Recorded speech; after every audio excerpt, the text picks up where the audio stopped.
Good morning and good afternoon. Okay. So we are continuing on the chapter 17 called the transcendent perfection and the way of attacking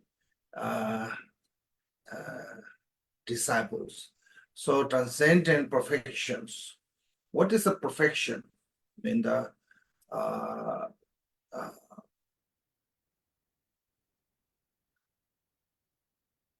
gone beyond the samsara, river of ocean of samsara. So when you want to pass it, when you want to, beyond the suffering of samsara, you have to rely on this transcendent. So this is like a boat to crossing to the ocean. This is like a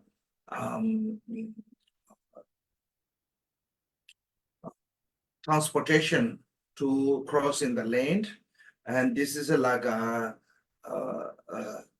ladder to climb up to the roof. So there's in the Mahayana, they divide it into the 6 paramitas. That's called the transcendent perfections. So because anyone who practicing these 6 subjects will gain the complete liberation of nirvana. So that way, we have to learn, particularly in the Mahayana Bodhisattva, must practice this 6 paramita. Then you may see sometime, like in the jewel ornament, the like each bhumi, like from the first bhumi to 10 bhumi, Bodhisattva practice the 10 paramita. Then how come here is only talking about the 6? I think reason is a rest of paramita, that the 4 extra method, power, aspiration, and primordial wisdom. They are belong to the wisdom paramita. So that reason 6 is talking about all the paramita, even the 10 is including in the 6. So in this practice, here brief in this chapter said, one should know the number of perfections. There's a briefly 10 subjects. So first one is called the number of perfection. How many numbers? We talk about the 6 paramitas. And their characteristics. What is the characteristics? What is the characteristic of generosity? What is the characteristic of morality, ethic, and so. We already gone through. Then third one is called the order. How come, the generosity is the first, second is the morality. So their reason is first one, generosity is become cause to can practice the morality. Morality is become a cause to can the practice of the patience, so and so. Also, morality, the generosity is much easier than practice of the morality. So there's a many different reasons this order of the 6 paramita come. Generosity, morality, patience, perseverance, mental concentration, and wisdom.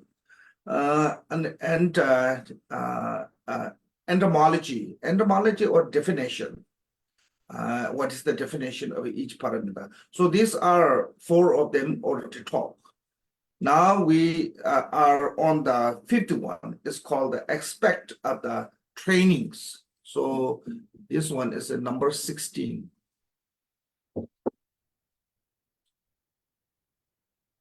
So this one is said for all of them, the training is described as a rely on the substance, similarly on attentiveness, on the attitude, pure method, and masteries. So this 5 as a how to practice of the six paramita. So here said how the transcendent perfection are practiced. Somebody is reporting and reporting stops. Okay, never mind. I cannot do anything. Okay, so this is how to practice is for all of them.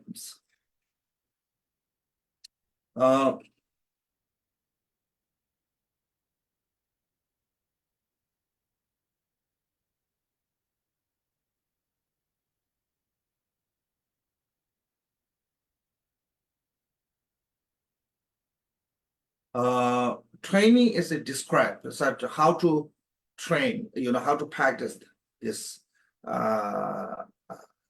perfections. Rely on the substance. First one is called the rely on the substance. So the rely on the substance. This substance is something that object or things. You have to rely on the something to can practice. So what is the rely on the substance? First one is talking about the substance.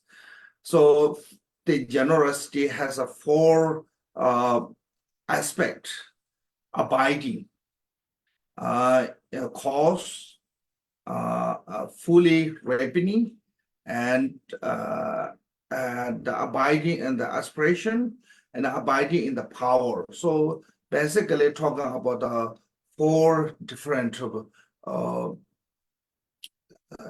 first, you need practice of generosity. Bodhisattva need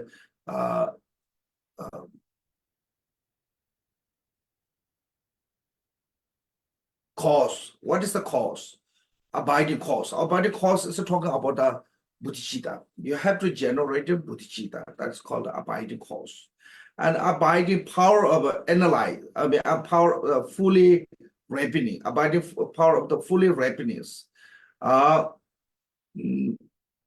It means because in the past life you have done practice of the generosity, morality, patience. So that way, that result of that this life you have naturally you want to practice this one. So this is like a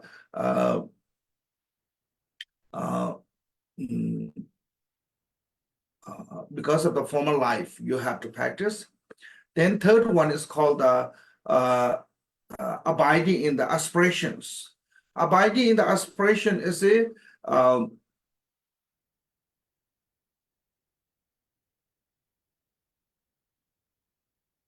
third one is abiding in the aspiration. Because of our aspiration prayer, and wherever we're born, we will continue to perform those six paramitas. So this is showing us how power of the prayer. Lots of people think the prayer not going to answer. Prayer is just kind of like a emotionally game. It's not real. It's a prayer. Whatever you put the prayer, it becomes real sooner or later. It's not necessarily immediately. So power of the aspiration, or it's called a abiding in the aspiration, meaning that because you did prayer, so this way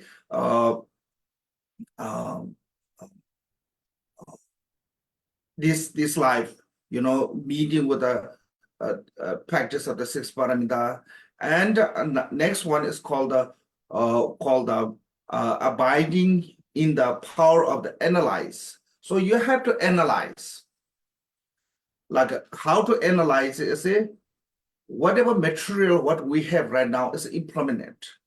Sooner or later, it will be gone. And no matter how you cherishing, it's never going to be forever. Like many historically, many objects, they spend so much money to secure, so much time and people to spend, try to protect them. But then some point they all gone. So right now we have a many object, many things in the world, highly secure.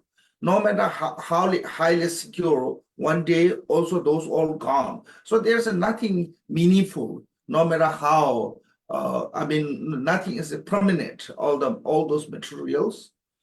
And there's nothing meaning, from that, no matter how much you keep them, it's not going to give you any kind of beneficial. So, so when we analyze it in this way, then you have to utilize it with it meaningfully. So best way how to utilize it meaningfully is a generosity, passive generosity. For example, like Gamboba said, whatever you give to others is your. Whatever you keep is it not your. Like materials. Because when you start giving to someone all those materials, then it become a forever your, because you will in the future life, next life, and it will bring you also wealth. One, two, also through this action can bring you to the nirvana, liberation. So this kind of analyzing, because this four is called the substance or something that cause you to practice of the generosity. Then similarly on the attentiveness, and so then second one is called the attentiveness. Attentiveness is mainly talking about something that's like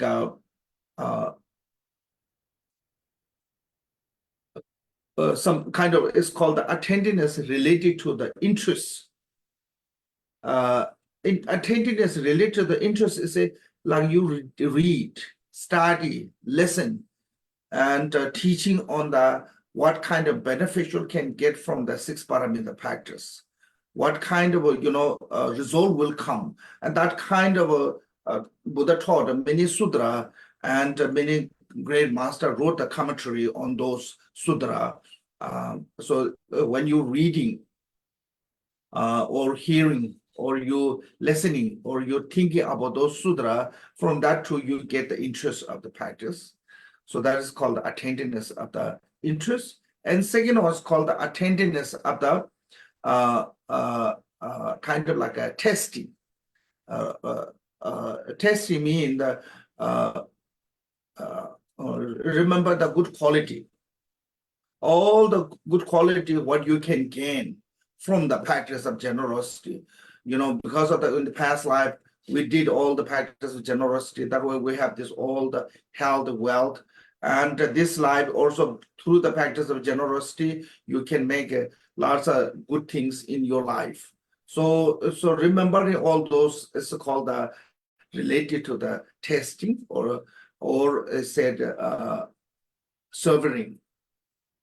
Then called the attentiveness of the rejoicing.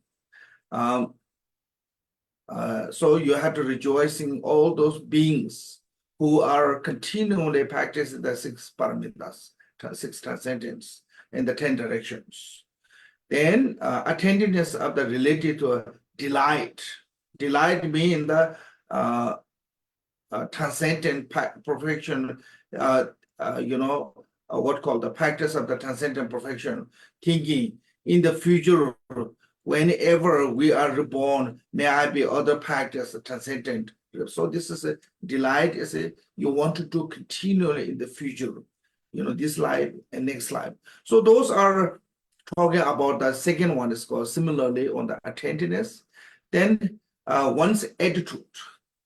Third one, one's attitude is is talking about the first one is never be satisfied, no matter how much you do, never satisfied. Sometimes people do one small practice of generosity, little bit discipline, they said, oh, I have done enough. This is never satisfied, no matter how much you do. So that one called the first one. Second was a vast attitude. Vast attitude is talking about your attitude must be vast, as you're going to do continually this practice until you reach to the perfect Buddhahood. And joyful attitude is so joyful attitude is when you're practicing, for example, generosity and any of those 6 parameters, you don't think as I'm doing favor to someone. Like when you do charity work, when you do, any kind of like your work is related to the others, benefit. Don't think as oh, I'm doing for favor for this, I'm wonderful or this and that. Don't think that way. Think as they are helping me to become a Buddha. Because of them, I can practice this. So that way you have to need the joyful attitude toward to them. Then the attitude regarding help. Regarding help is it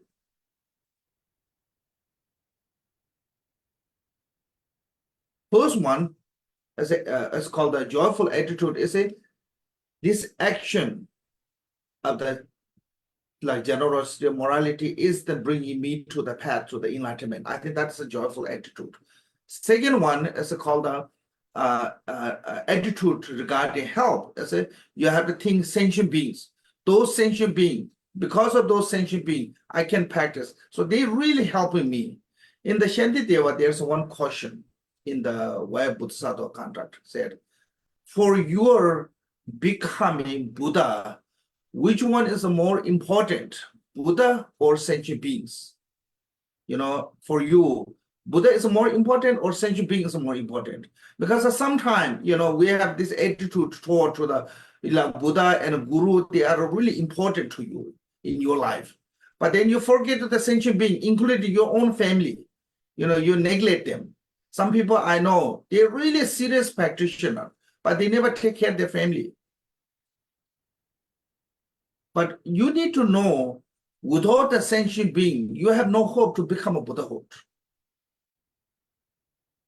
Because the Buddha give you the idea how to practice, but you have to perform that idea on sentient beings.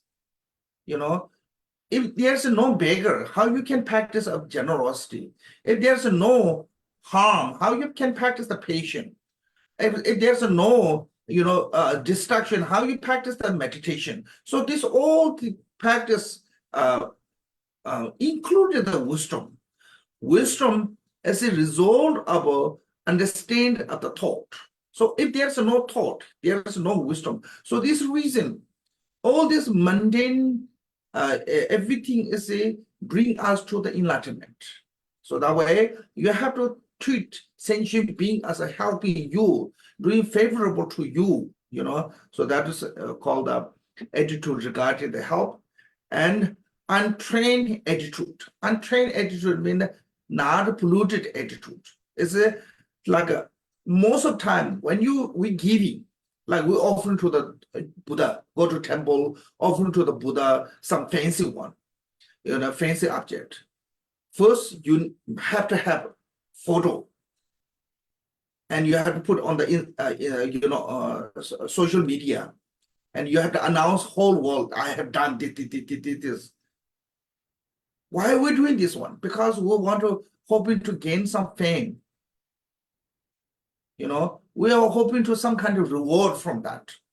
And also when we help into the beings, we always have some kind of conditionally love, conditionally compassion. Conditional is you want to receive some reward back. So that is called the train, or it's a polluted attitude, because your mind is really polluted with a negative emotion. Here you need untaint, yeah, T-A-I-N-T, taint.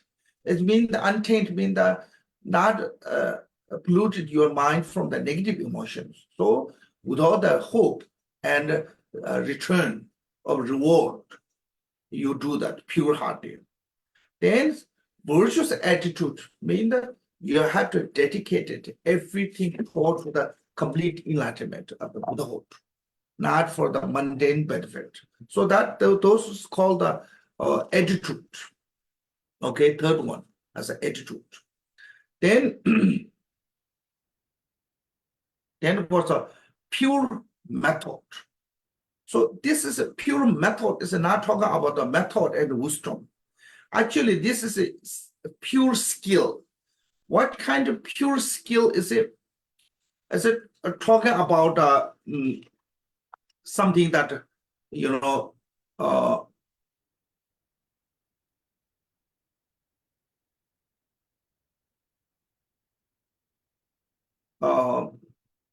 become something, become a pure. Your generosity can become a pure. So how to can become pure is if their the mind free from conceptual. So you do this practice free from conceptuals. Well, how to do that free from conceptual is it free from three spheres. Normally we have this attitude of, oh, I'm the person who I'm giving this material to those beings and giving to those beings. So we have a subject, object, thought, things, grasping, existence, grasping. So you have to free from three spheres. So called the with the you have to practice with three doors. I think three gate of liberations. Signless, hopeless, naturally empty. So that is this way to you have to practice. Then it's become a pure method because generosity practice, for example, generosity practice alone cannot bring you to the transcendent of the nirvana. You have to practice generosity with the wisdom of emptiness. So how we can see the wisdom of emptiness?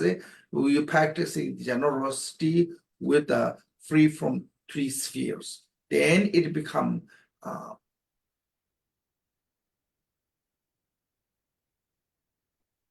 then it become pure method.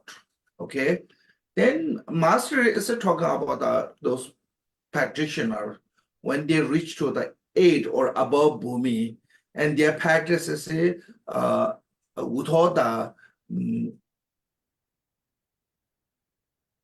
without the effort, spontaneously comes. Right now we have to put too much effort. But once you reach to the 8 or above bhumi, then you don't need to put this effort. Spontaneously comes.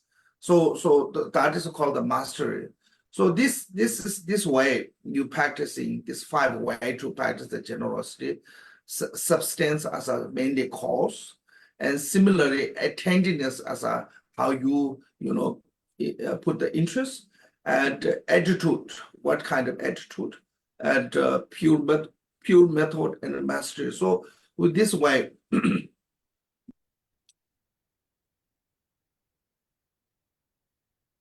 Bodhisattva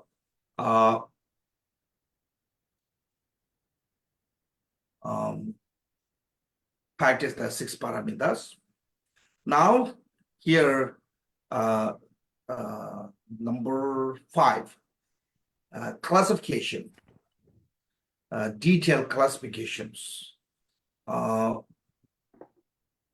Generally, there's no really limitation of the classification. There are so many, infinity classifications of the practice of the 6 paramitas within the transcendent perfections. And in brief, each transcendent perfection can be divided into the 6 briefly. Let's talk about the briefly. So, sorry. 6. First is called the nature. So is this giving away of a gift? What is the nature of generosity? It's a giving away the gift. You have to give to the receivings. So receiving, there's called the 3 fields. Field of qualities. What is the field of quality? Is it like a 3 jewels, gurus, deities, all this higher beings. We're offering the field of the qualities. So because of this action of the offering, we will gain the great amount of accumulation of merit and wisdom. So they are the higher being. They don't need our offering, but we offer it to them for our sake. So field of that we call the field of the qualities. And the second one is called the field of the beneficials. Field of the beneficial mean in this life, like our parents, our relative, and the people who love us, people who take care of us, people who we owe them, you know. So those called the field of beneficials, like a jewel ornament. Mothers, we divide it into 4 kinds of beneficials, you know, for kindness, like giving your body, giving your life, giving what called the going under hardship for you and showing the world. So this is called the 4 kindness. So that kind of that kind of being who have been in your life is called the field of beneficials. Then the sentient being who are suffering is called the field of compassion. So because you have a responsibility of liberating them from the suffering, because since you took the oath of a Bodhicitta, to that in the oath or a vow of the Bodhicitta said, now on, I'm going to continually benefit sentient being, whoever need me. So that way, it's not about your relative, not about your loved one, not about your close one. This when you become a Bodhisattva, your responsibility is every sentient beings, anyone who need there. So that is the nature of generosity, is a giving way of gift or materials, whatever need. Okay, and practice of generosity detail you must learn in the jewel ornament. We also go through the jewel ornament next few weeks. We go through the 6 paramita. So if you join there, you can see, you know, particularly in the generosity practice, I think it's really important. You know, what is the pure recipient, what is the impure recipient, what is the pure material, what is the impure material, what is the pure method, what is the impure method, and those all must know how to practice the generosity. Not just giving is not become a generosity, because some giving can become harmful for the other sentient beings. So you need a skillful to give away those. That one. Then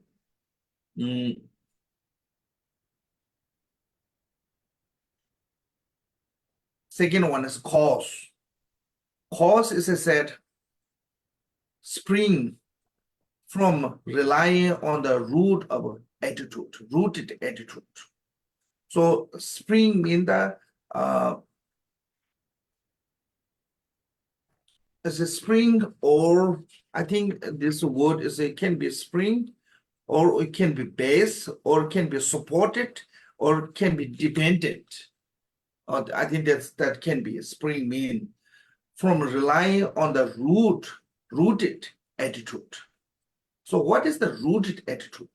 Mean that if there's a root, it can grow the tree, come the fruit, you know, all those things happen.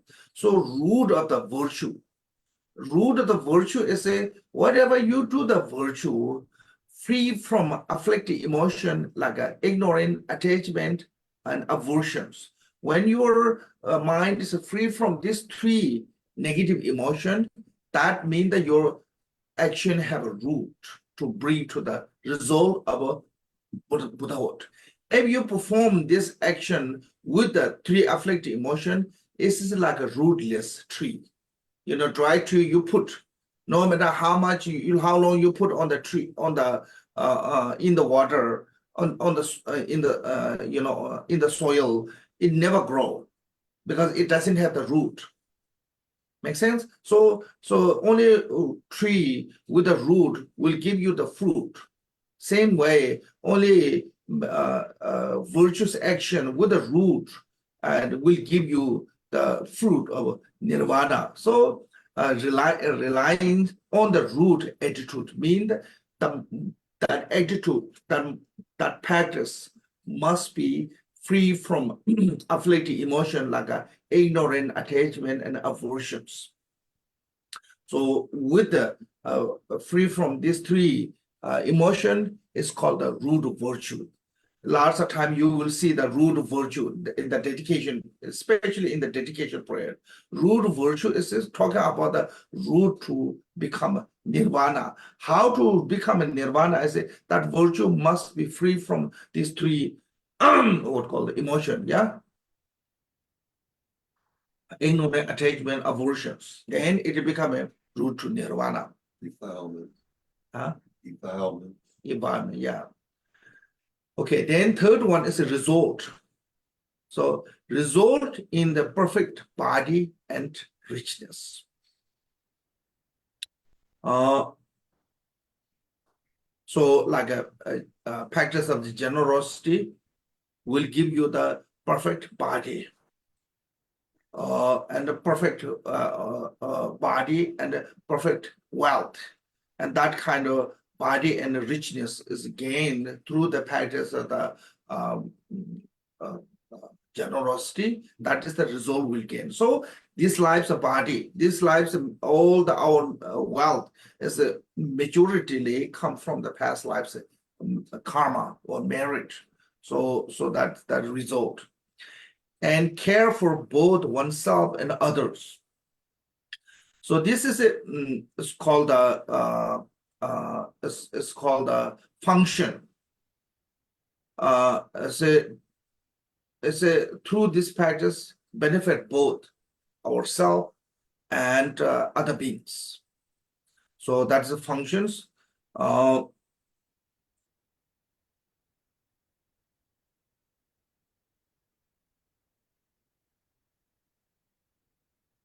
So oneself.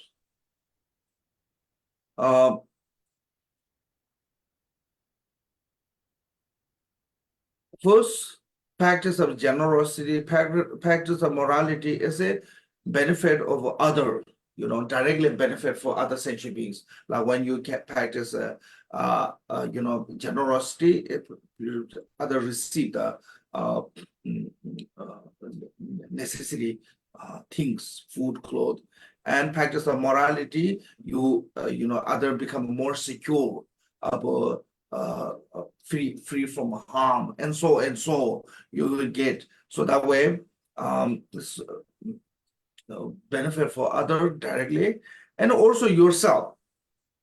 Because of the practice of the generosity in the next life, you will gain to the great wealth. Uh, uh, and also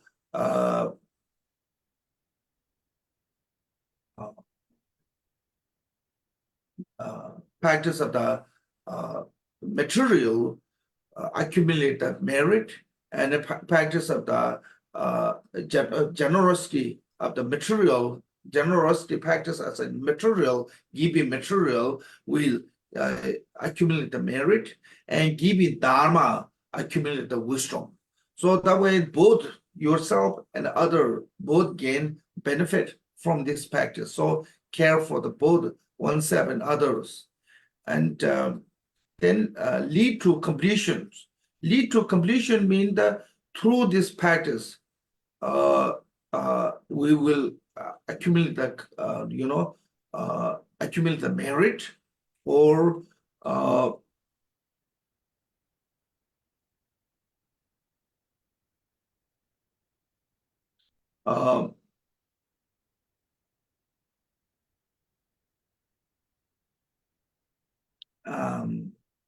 complete of accumulation of merit. That way I said lead to the completions. Completion means that perfection of accumulation of merit complete. So like a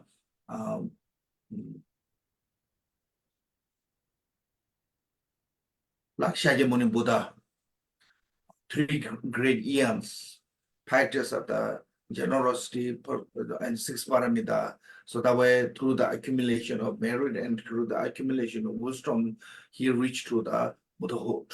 So when Bodhisattva from the ordinary to reach into the first bhumi, it take one great eon's merit. One great eon's merit completion, and those Bodhisattva can reach to the first bhumi. Then they practicing continually. Then from the first bhumi to the seventh bhumi is called the impure bhumi. You need one complete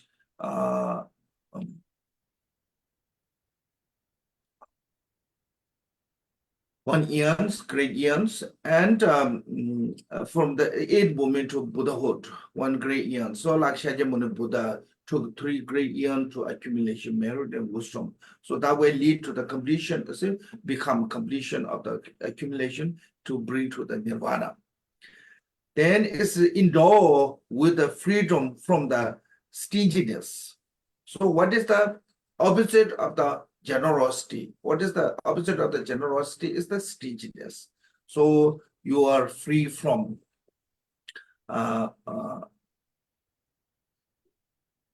absence of the stinginess. So that,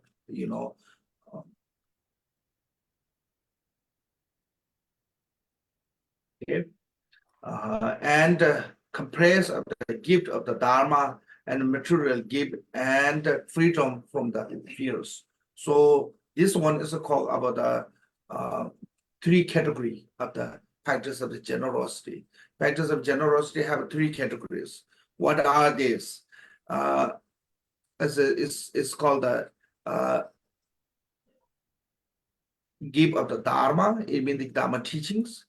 Give of the material gift, like we give you food, clothes, and so what need, and the freedom from the fears, protect you from the harm, protect you from the any kind of fears, giving those. So these three kind of generosity.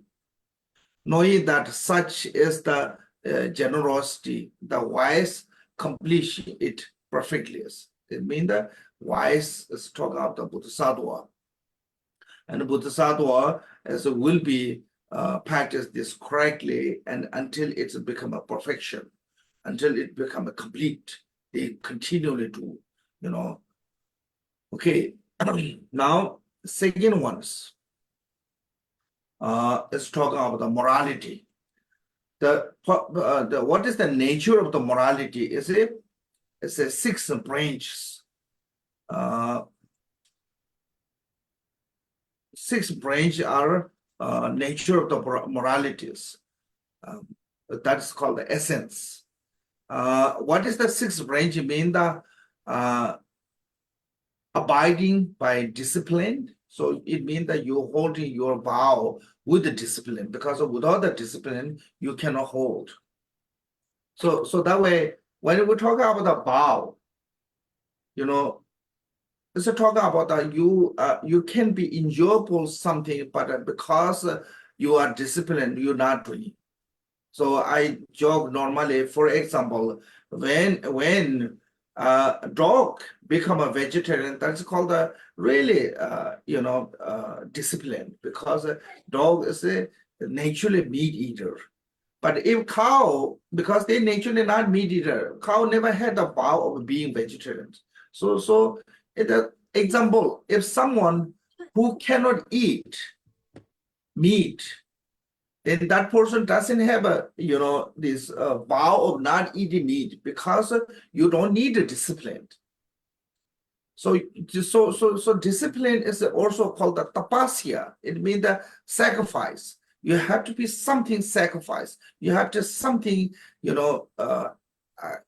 go under hardship of disciplining yourself from something that you can enjoy. So that way, abiding the discipline means that you hold your vows, and absence of the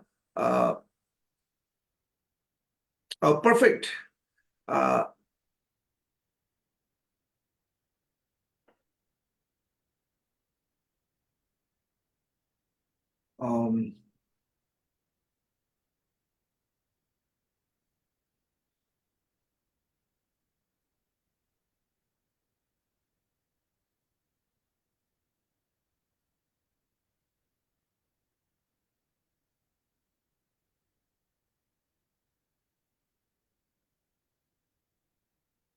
perfect observances. A B, how to say? ABSERVANC.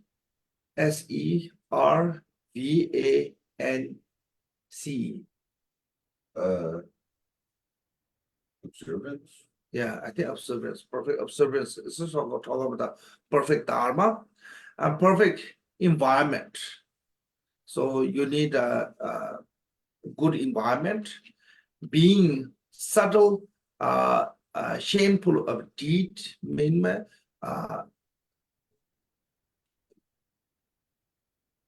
bound by the patimoksha and a vow regarding the hateful, even the most subtle, shameful deed, and correctly receiving the training of precepts. So this is a why to protecting your morality. So there's a six different, it's called the nature or essence. Then second one is the cause. What is the cause of a discipline? Cause of a discipline is called the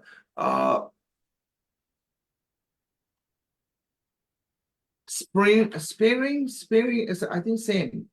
That's as kind of depending or relying on one's being imbued with the wish for ultimate peace.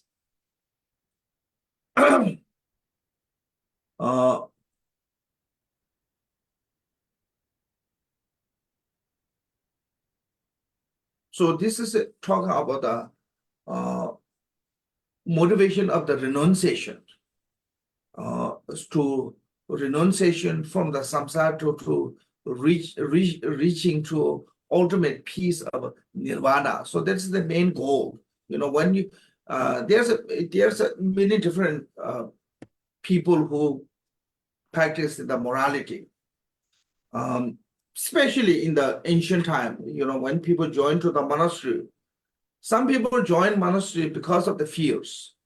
They have a fear of the discipline, fear of the punishment from the king, fear of the punishment from the government, and they run to the join to the monastery. Some become ordained to from the fears, and some motivated to become ordained because they think the ordained life is much easier. No need to work, you know, people give you food, easy life, and don't need to do anything. It's just enjoy your life. So something like that. So that is motivated by the attachment. But those are not a main cause to become have a practice of the transcendent of disciplines. Practice of the transcendent discipline must be motivated by the renunciation of the samsara. You want to be free from samsara and want to reach to the ultimate peace of nirvana. So that's motivated by the renunciation, basically talk about it. So when you are motivated by the renunciation, and that one is called the cause. Then third one is a result, is bestowing the happy state and the stable mind. Happy state is mean that you reach to the higher beings. When you practice the morality, you definitely will born in the human or God realms. So called the happy state. It means the less suffering. So that we call the happy states. And stable mind. Stable mind means one, because you're disciplined, you don't have any regret in your heart. You don't have any kind of like regretful. So that way your mind is really relaxed, and so that way your mind in this life you have a really calm, relaxed, free from worrisome. So that is come from the discipline.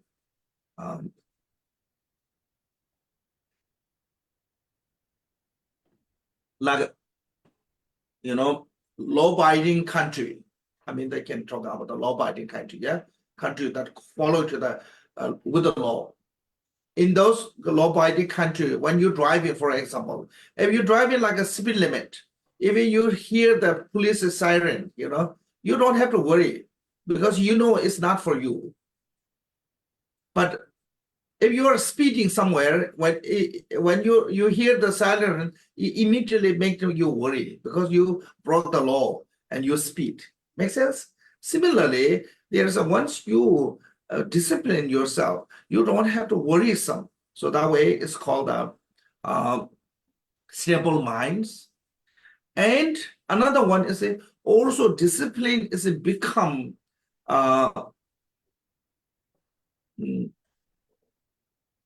foundation of the samadhi. Discipline is become a cause to gain to the samadhi of the mental concentrations. So that way it bring you to the stable mind through the samadhi. So that way both way, free from worrisome because of the discipline, that way stable mind, and bring your mind into the mental concentration. So that way, stable minds. And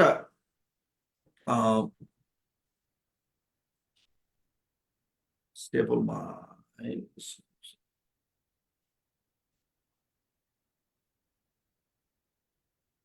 Then function. Function is first said support.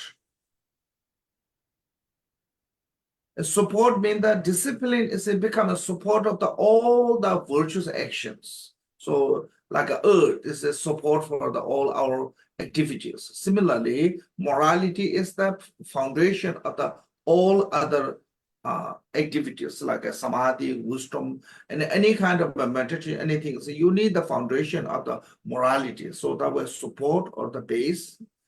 And still, here said still, but I think calm or peace. Because when you're disciplined, you don't have a suffering of a heedness, suffering of the afflicted emotion like anger, hatred, jealousy. So that way you have a peaceful stillness or calmness. Then free from fears. And free from fears mean that in this life, you don't have any enemy or anything that can harm you. And you don't have a worrisome of a next life can be reborn in the lower realm. So that way you don't have those fears. This life you have no fear of can be harmed by the enemy or someone. And next life you don't have a fear of a reborn in the lower realm. So when you discipline and you're free from those. Then what called the abiding. What is the abiding or indole? What is indole? Is it bring about the accumulation of the merits?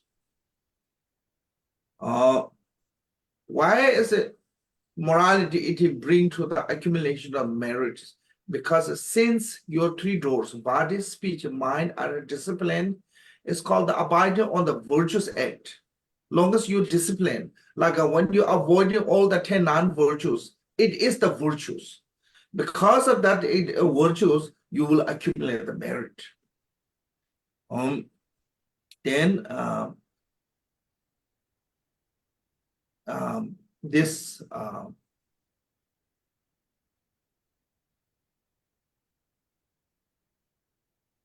functioning, I think you can say,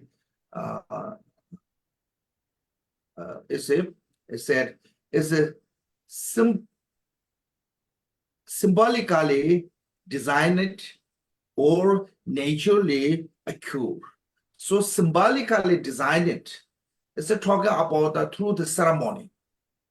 This is symbolic means that through the ceremony, physical activities, through the ceremony too, you receive the morality like an individual liberation vow. You have to follow through the ceremony. You have to do the correct ceremony. Some people doing the just random ceremony and said, oh, you received the vow. It's not that way. You have to go the proper ceremony. There's a necessity requirement. You have to follow all those requirements and do correctly, must do correctly, because it's a symbolically, it's not mentally. Okay, so that way design it. And samadhi and the called the wisdom vow, there's called the samdengi. Toba and Samenge Toba. Something mean the samadhi or mental concentration, and non-defilement of a vow. Those are naturally occur. So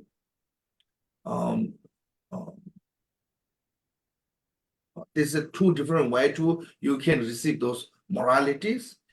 As in the present in those who keep vow, the person as a person who keep the vow, not just receive.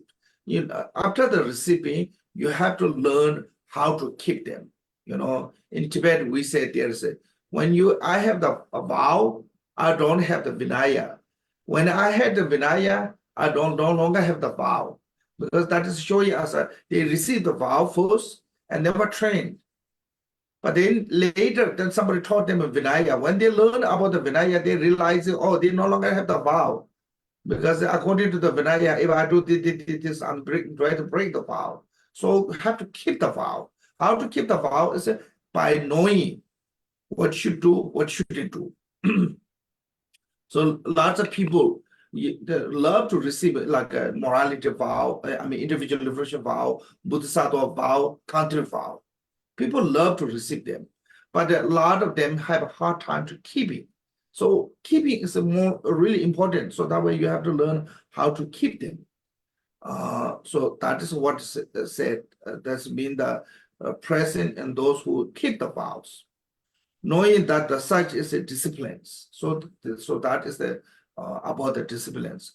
Wise accomplishing it perfectly. So wise means bodhisattva.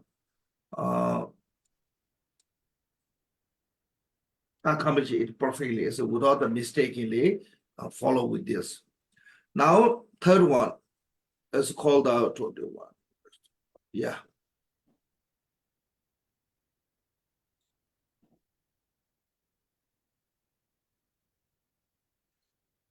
Patient. Okay. What is the nature of a patient? Is called the indoors. Indoor means the tolerant of all the hardship. Being patient need to understand the hardship. So there's one joke. One person got really upset one day, and then somebody said, "Why you're so upset?" And he said, "When I was meditating on the patient, he disturbed me." So if you cannot, if you cannot endurance from the hardship, there's no.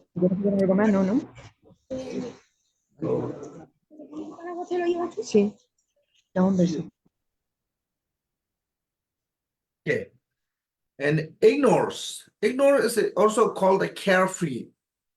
You know, like you need maybe not exactly carefree, but not also ignore.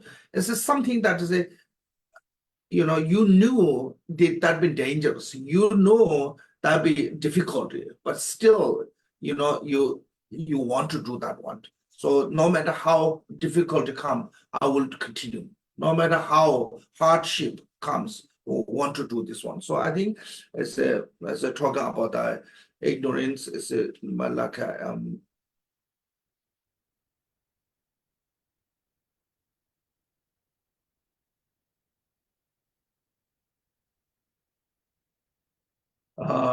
then understanding is talking about the fear from the ultimate, because there are some beings have a fear of scaring of the emptiness. When talk about the emptiness, some people get scared.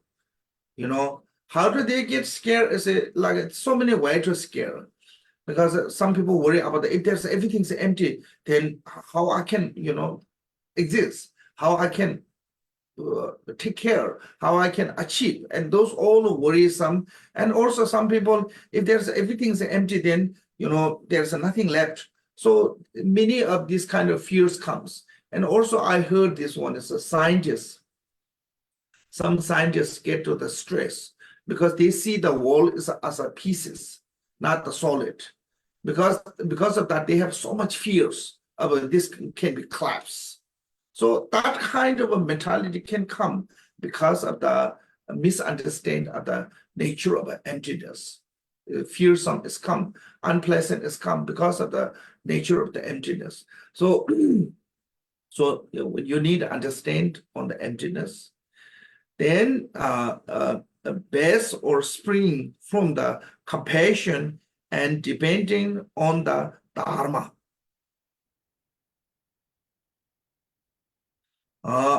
First, you need a compassion.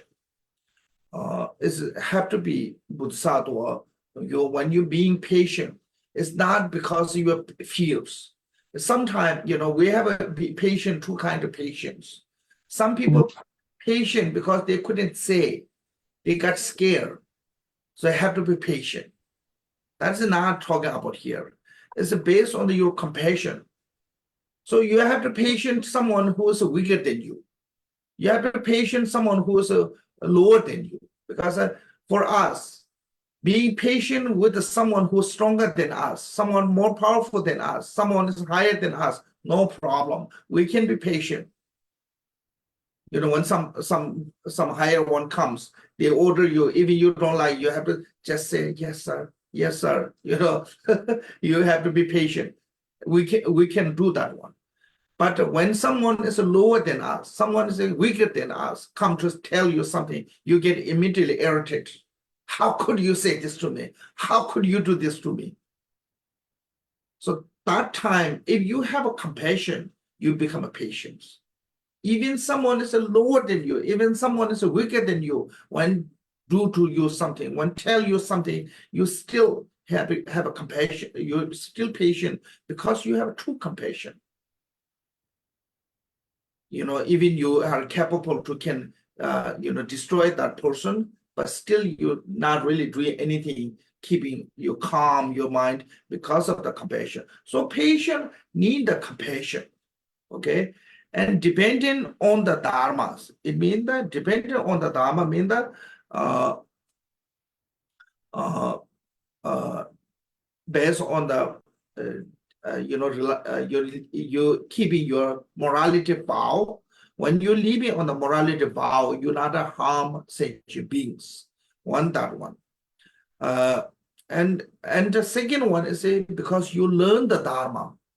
And you learn about the karma, you learn about the impermanent, you learn about the empty nature. Because of those, then you can be patient. So there's a many way to you can patient.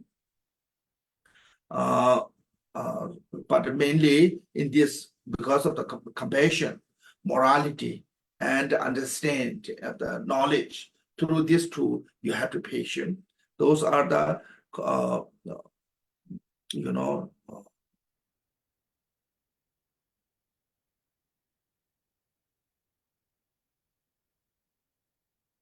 cause.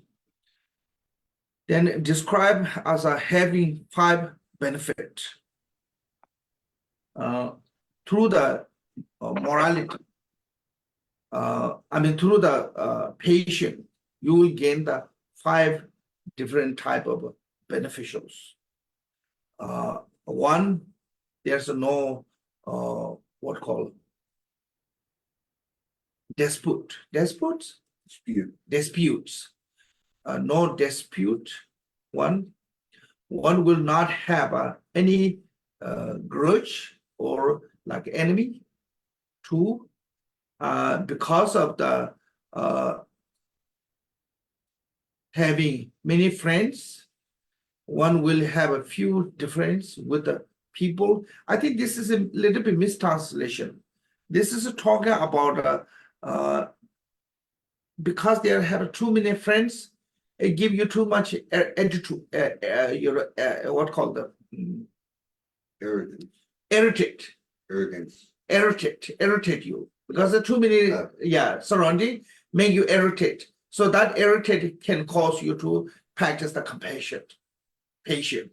So because if there's nobody is irritating you, you cannot practice the patient. You need someone can irritate you every day that can practice that your patient. So I heard in Odisha, he bought one guy from India when he come to Tibet, most irritating person. someone who's the most irritated person he brought to Tibet with him, Adisha. So that way he can practice a patient every day, because when you like a master like Adisha, when come to the place that everybody worship you, you have no place to practice the patient. When everyone is treating you so nice, you don't need to practice the patient, and you have no chance to practice the patient actually. On the other hand, yeah. But when there's some like many people come, they irritate you, then you can practice the patience. So I think that is talking about, but translation is a little bit different on this. Then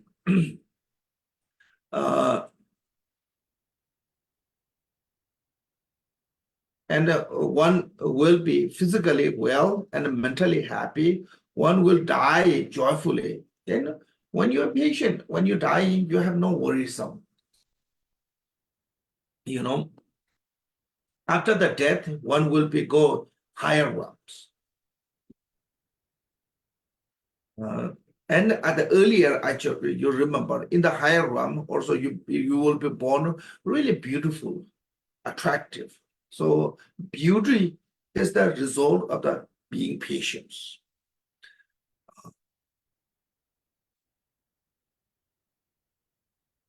I think like if you can show your compassion, your kind heart, your care toward the other beings, everyone adore you.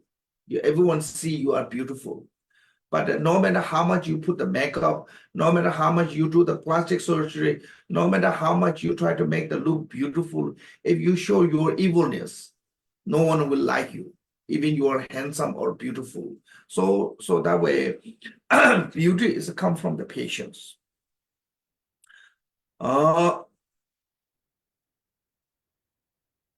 Jen said, they bring the benefit of the both oneself and others. So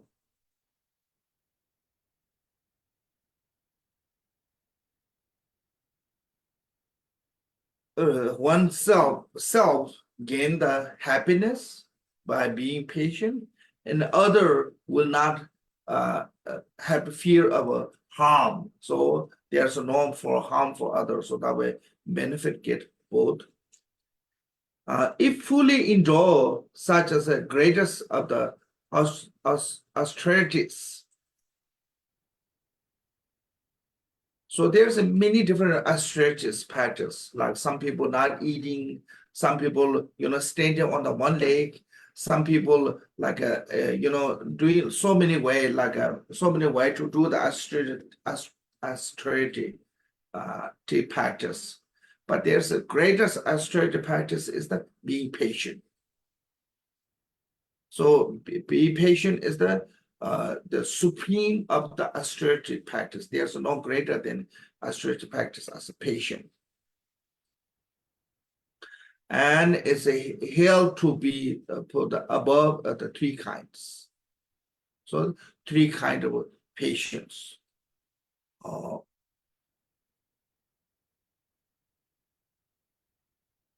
Accepting the suffering,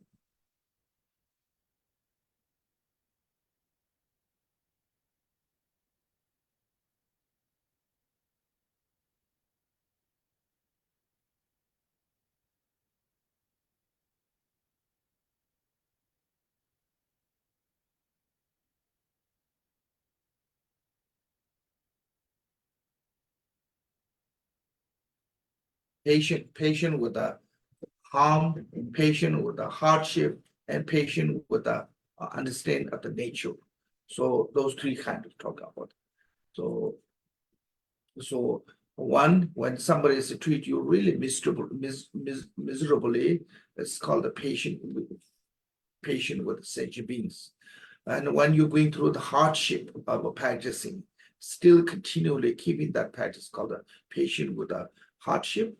And when you have no fears and understand of the nature of the emptiness, that's called a patient with the understanding. So with these three, called the three about three kinds. knowing that such as a patience, wise, complete, the perfect. So this Bodhisattva.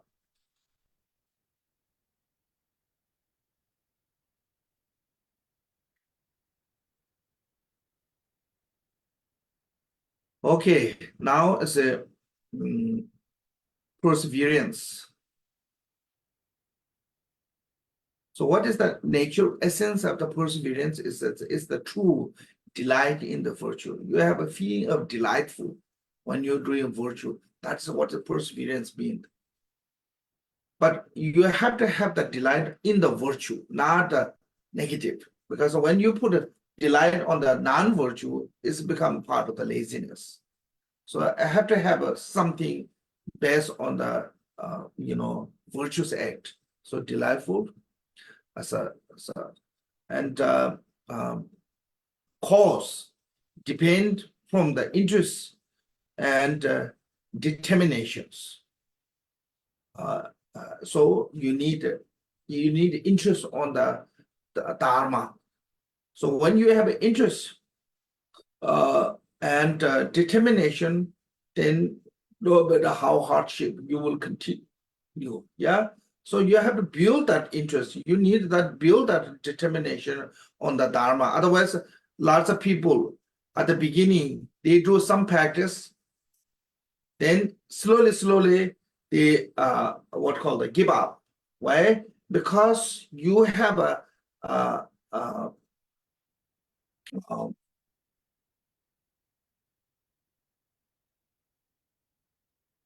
you have a what called a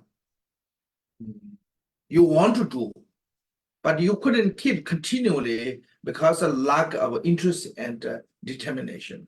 So this have to be continual keep. So interest and determinations come from the knowing of the quality beneficial. Once you know the quality and beneficial, your interest and determination will be increased. So for that you have to know the meaning of the beneficial from that dharma. Increasing qualities such as a mindfulness. So once you have a perseverance, all the virtue will increase. Everything is a continuing increasing is because of the perseverance. So that way, like when jewel ornament, even also in the Mahayana Sutra earlier mentioned, you practice in the three trainings, training of the morality, training of the samadhi, training of the wisdom in the six paramitas, like a generosity, morality, patience is a training of the morality. Mental concentration is a training of the samadhi, and wisdom is a training of the wisdom. But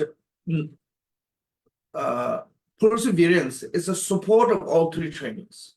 So if you want to be those three training succeed, if you want to be through those three training complete, if you want to be those three training perfection, you need what called the perseverance. So that way, said through the perseverance, increasing qualities such as a mindfulness and all the virtuous actions. So these is the antidote of the defilement. So perseverance will eliminate our defilement in our mind, like anger, hatred, jealousy, especially laziness. Then it possesses the qualities such as an absence of the attachment. And this means that with the root virtue. What is the root virtue? Is it this practice of the perseverance, free from the attachment, aversion, and ignorance. So possess the quality such as an absence of attachment. And it's 7 kinds. So there's 7 different kinds. First one, perseverance of the 3 trainings. 3 training need the perseverance, morality, samadhi, wisdom. And also perseverance of the body and perseverance of the mind. And last one is called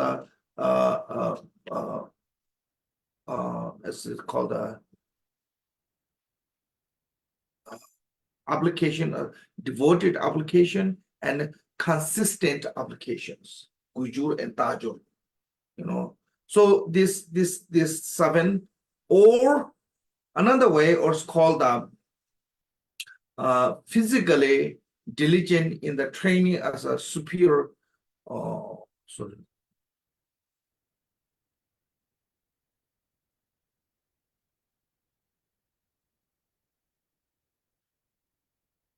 Five kind of physical diligence. Five kind of physical diligence is talking about the five sense, and it's called the mental factor. Mental factor associated with the five sense. So like a ear sense, nose sense, tongue sense, eye sense, body sense, mind sense is called the five sense.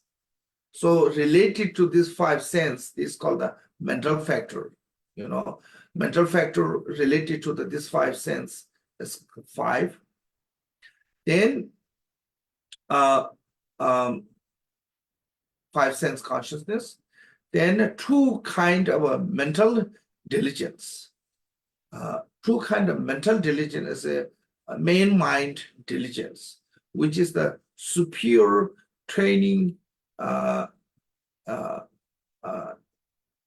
training in the superior concentration and superior wisdom. These two, so total there's a seven. Either way, five sense of a mental factory from the associated with the five sense organ, and two main mind with the superior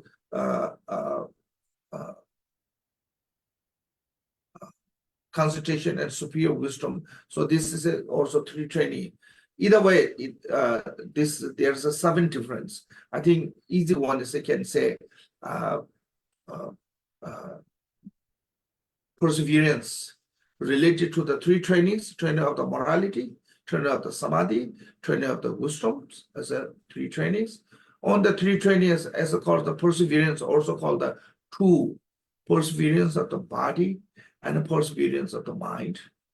And on that practice of the body and mind, also with the devotedly,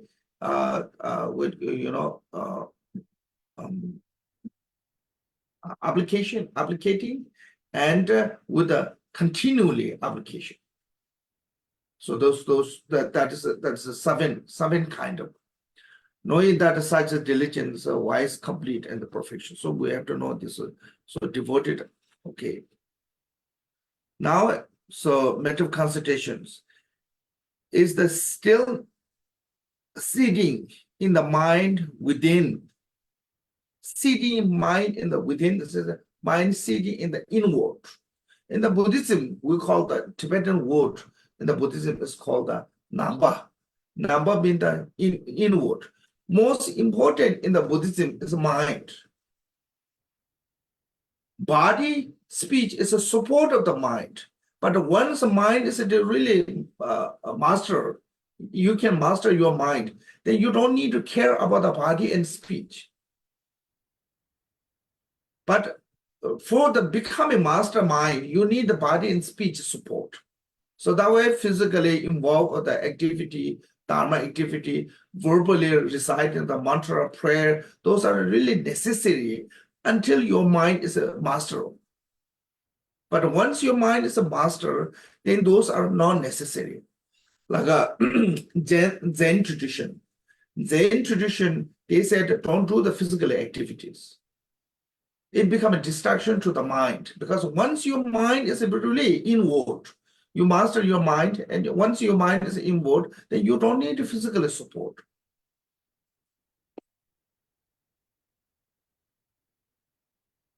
So in that case, doesn't matter you're wearing a robe or not, doesn't matter you're chanting prayer or not, your mind always be on the state of the mental concentration. So that way Milarepa said, when I'm sleeping, I'm meditating. When I'm walking, I'm meditating. When I'm eating, I'm meditating. Every single what called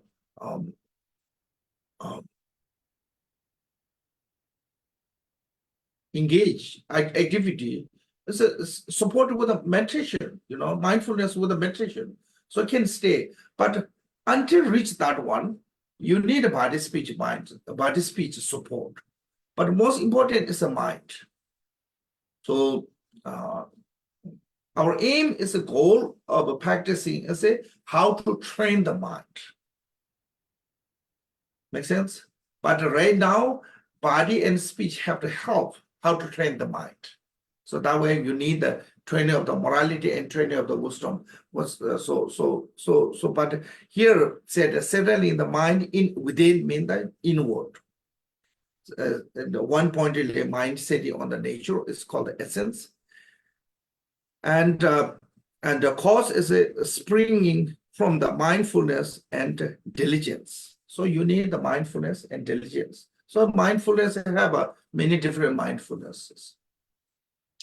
First, you have to put mindfulness with the effort, like a monkey tied on the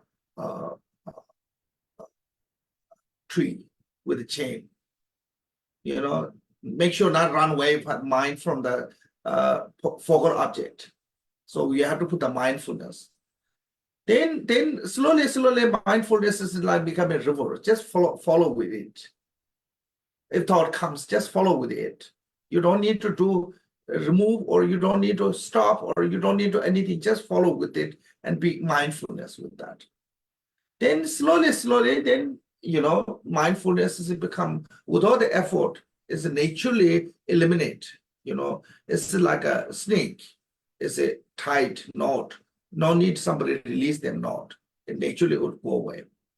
Then finally, mindfulness is becoming inseparable of the your nature mind. It's like a river meeting with the ocean. So need mindfulness and diligence. And result is to give rise of a bliss. This give rise of the bliss is a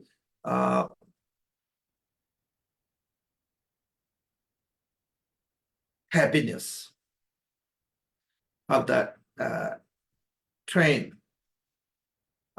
Because through the mental concentration, you become a fit body and mind. A bliss of the rebirth in the world of the form, and higher of the free of the suffering and of the desire. So basically,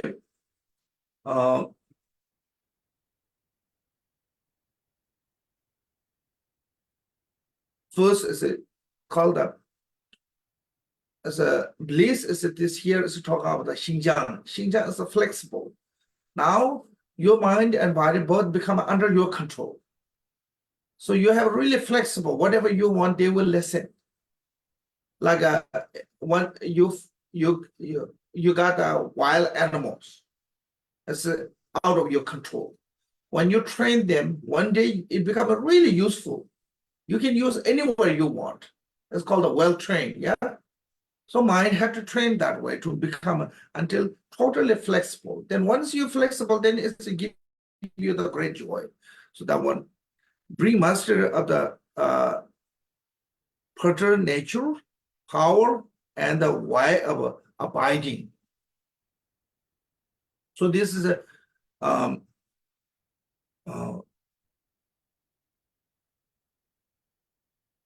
Peter natural power.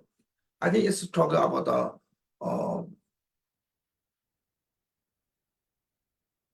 omniscience. Yeah.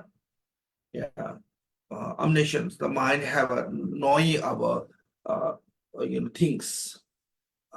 Clairvoyant. It's talking about the clairvoyance. And clairvoyance and the way of abidings. Way of abiding is like how you abide on the four dhyana, how do you abide on the fourth, immeasurable, and how to abide on the three liberation, gate of liberations. So through the two, then by abiding, bring to the four dhyana, breeze, the first, third, for samadhi, and bring you to the reborn in the higher realm.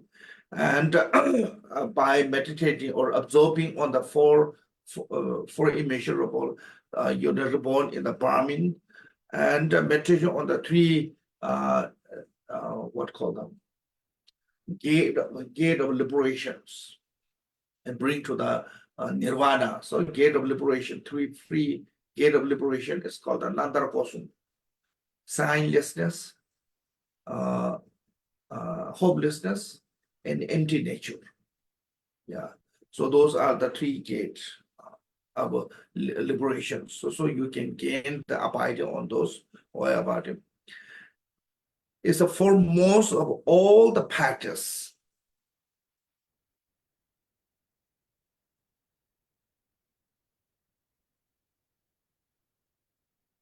So what is the property of a concentration? Is that possessing the quality of the beings, foremost of all the virtuous practice, because it is the dependent on one's mastery in the mind, that accomplishing the extraordinary quality become and the subtle support of the perfect liberation, the wisdom, so of the liberation. So this reason is called the foremost of the practice, and the threefold for those who have it. So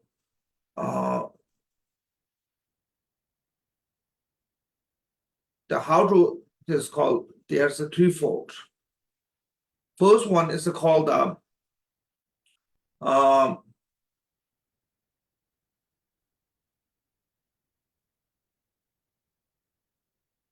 gross and subtle discursiveness, and the second one is called the concentration with the gross discursiveness, and third one is called the concentration with all the gross and subtle discursiveness. So this is a first one.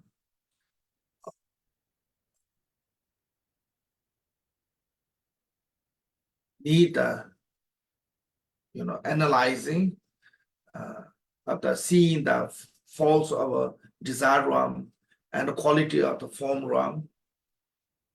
Then and then reach to the second one.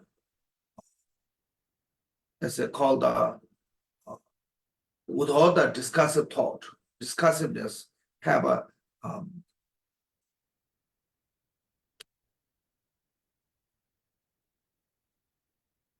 with all the gross discursive, they have a subtle discursive, still have, because it's not complete. Then later is even that subtle discursiveness is free from that. That is called the then quality of that one is joy, bliss, and evenness can gain those three qualities. So that way it's called that were threefold for those who have it. So cause of reaching to the this dying or mental concentration, you need this antidote, which is called the with the gross and the subtle discursiveness. But then once you are free from the desire realm, you don't need the gross discursiveness as a seeing the faults of a desire realm. No longer. Then you need the subtle discursiveness of the and knowing of the mental concentration. Then once you have that one, then slowly, even that one is not necessary. Then you reach to the state of the meditation.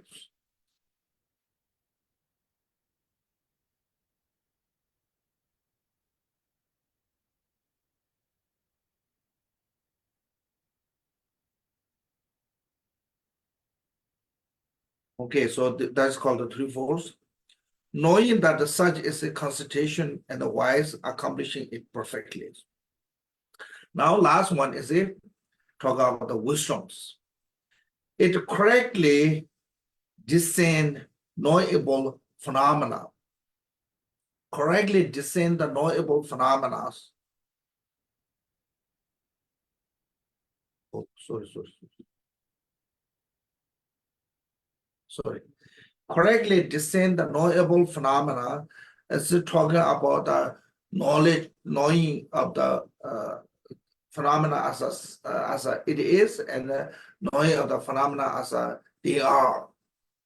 So this kind of two kind of knowledge talking about, that is the essence.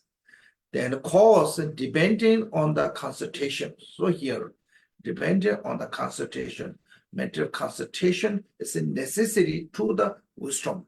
In the Shanti, there was a way Bodhisattva conduct said, mental consultation is the bring to the wisdom. So that way, depending on the mental consultations and giving completion free from the defilements. So there's a three kind of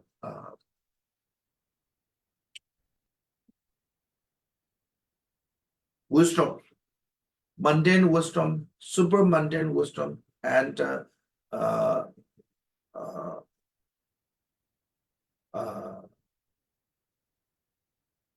super mundane wisdom of the lower and higher. But mundane wisdom, what benefit is it? Free from the defilement or suffering, like a physician cure your suffering of sickness. Artists cure your suffering of not having things. They create for you things that are what you need. Yeah. So grammar and knowledge and astrology, they give you lots of make your life much easy by mundane knowledge. So there's so many ways mundane knowledge help us to make our life much easier. But then super mundane wisdom.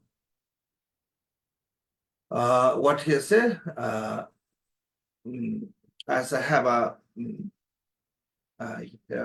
super mundane wisdom as a lesser and great vehicles through their two realization of the selfness of self and selfness of phenomena, eliminate all the defilement, gross defilement and subtle defilement. So that reason called the complete free from that defilement, and provide sustains through the superior knowledge and the perfect explanations. So function is a here saying is a provide sustains through the superior knowledge. It means the sustain of your life of virtues. When you have a wisdom, and you're not going to destroy your merit of virtues. So that way it's continually supporting and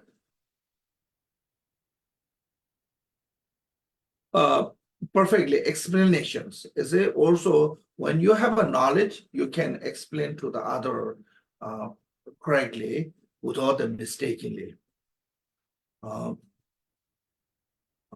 Then what is the what called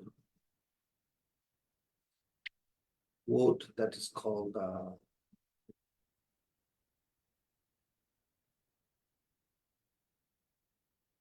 endow?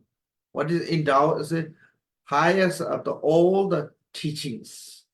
So highest of all the teachings mean the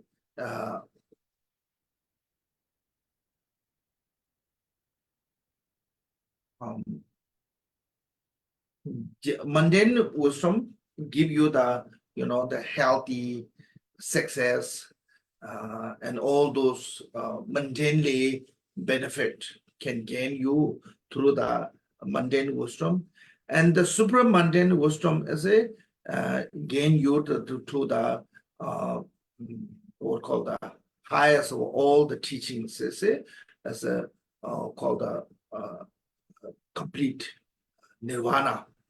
So those all is you know, wisdoms, and the 3, 4 for those who have it. So, I mean, we already just talked about the mundane wisdom, super mundane, lesser wisdom, and super mundane, higher wisdom. Mundane wisdom is all the knowledge of the art, medicine, language, science. Those all is called the mundane wisdom. Because mundanely it will gain you great benefit. But the super mundane wisdom is a lesser, is a knowledge about the selflessness of self, and super mundane is a great wisdom, is a knowledge about the selflessness of self and the selflessness of phenomena. So those are the threefold of those who have it, and knowing of that such is a wisdom, the wise accomplishing the perfect lessons, particularly wise Bodhisattva or Mahayana, we will gain the complete perfection of the practice of the teaching with this wisdom. Without the wisdom, there's no perfection. Why? Other practice we do, generosity, morality, meditation, and all of them, they only called the Nyomoba Shilwa in the Tibetan word. So what does mean? That they make the afflicted emotion as kind of like a control. Make sense? It controlled, but it's not going to eliminate. And so it's like most of these days genetic medicines. It just control your disease. It's not going to cure you. Yeah, so it's just like that, just control it, make sure they keep the balance. So all those other practices, but wisdom will uproot the afflicted emotions. Without the uprooting the afflicted emotion, we cannot gain the perfect nirvana. So if we want to gain the perfect nirvana, we have to uproot our afflicted emotion. For that, we must need the wisdom. But wisdom is not going to come without any kind of cause and conditions. So if you want to gain the wisdom, you need the morality and samadhi. So with the samadhi and wisdom, morality, you will gain the wisdom. So that way these three have to have all three together. For the person who want to reach to the nirvana, you must have a morality, you must have a samadhi, you must have a wisdom. So how to practice these three, you say, in the Mahayana tradition, is the practice of these three training with the 6 paramita. So first, someone immediately cannot become disciplined, what called the renounce, leave the house, leave everything, family, and join to the monastery or something. You cannot do everything immediately. So what you can do is the first is train yourself how to detach on the phenomena. How to train the detach is start giving things that you don't need. Just give things that you're not using, things that you really don't need. It's easy to give away. So when you're giving this all, and slowly you can start giving things that you like.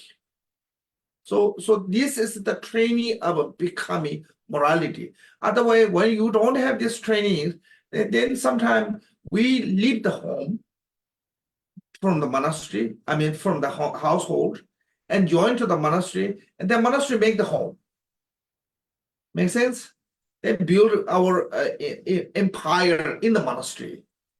So then you don't have a pure renunciation with this kind of attitude. So that is because you haven't trained your mind how to detach and immediately join to the monastery. So joining to the monastery is really truly you have to do with the renunciation, pure renunciation. So how to do the pure renunciation is how to let go. So how to do is through first train the practice of generosity. You don't have to become a monk or nuns immediately. It's okay. Just start doing the generosity practice. First giving things that you don't need. Then slowly one day you can give things that you need. Then you have no problem to leaving everything behind and join to the monastery. Then going to the monastery, then you have to be trained up the morality, you have to avoid all kind of harm for other sentient beings. Once you join to the monastery, main you see, you have to avoid all kind of harm to the other sentient being. Buddha himself said, if you harm the other sentient being, you are not my follower, I'm not your teachers. Then, of course, you need to be renunciation, you need to be devotion, you need to be perseverance, you need to be what called the tapasya, you need to be sacrifice. Many things you have to let go, through the practice of morality. Then, when you practice the morality and you stop harming sentient being through the practice of morality, avoiding all the 10 non-virtue, then you can have a patient easily. Easy way, being patient. So this is a part of the training of the morality, how to train yourself from the engaging negative action, avoiding all the non-virtuous, bad karma.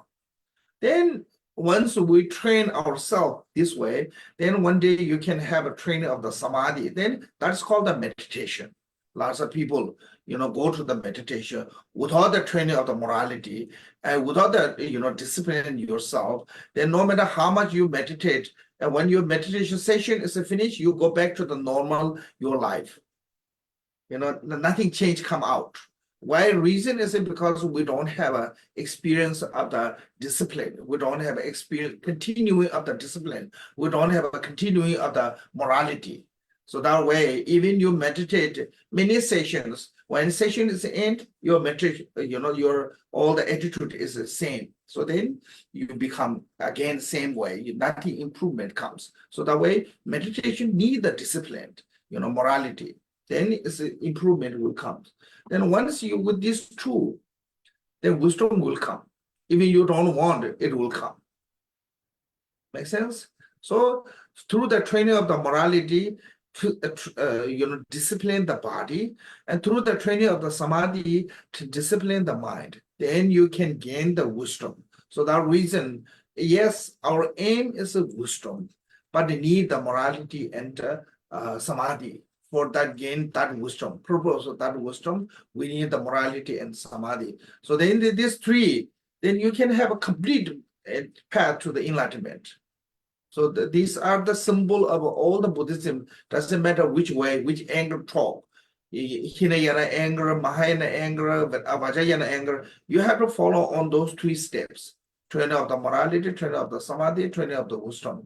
If you don't have those 3 trainings, no matter how practice you do, highest yoga, it still doesn't matter. It's not going to be that much beneficial. So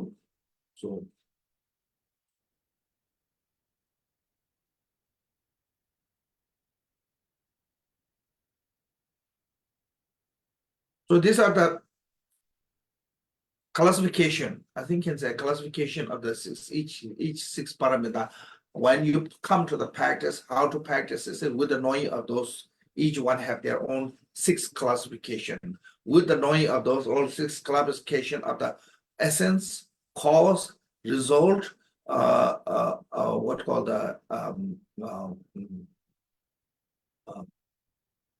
endow, function, and classification, and with these 6, then you can know how to practice correctly without a mistakenly. Okay, so today maybe we stop here. So please go back to on the